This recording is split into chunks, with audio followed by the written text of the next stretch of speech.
Sure.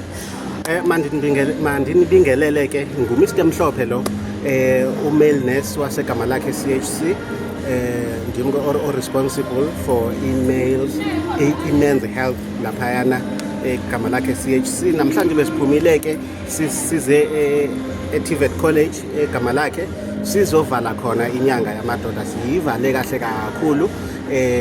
We were one of our stakeholders lana nathi siye sanikwa i-chance yokuthi sikhulume siveze lokho esinako. Okubaleke kakhulu ke ukuthi sithi amadoda makabuye aze emtholampilo.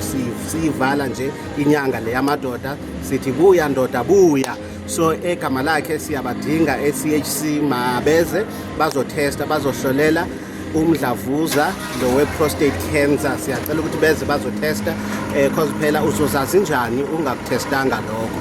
So siyacela ukuthi beze bazokutesta, bazotesta ne-HIV, beze futhi bazoqaliswa no-PrEP, beze futhi umuntu odinga u-PrEP sikhona egama lakhe CHC room 204 men's consulting room.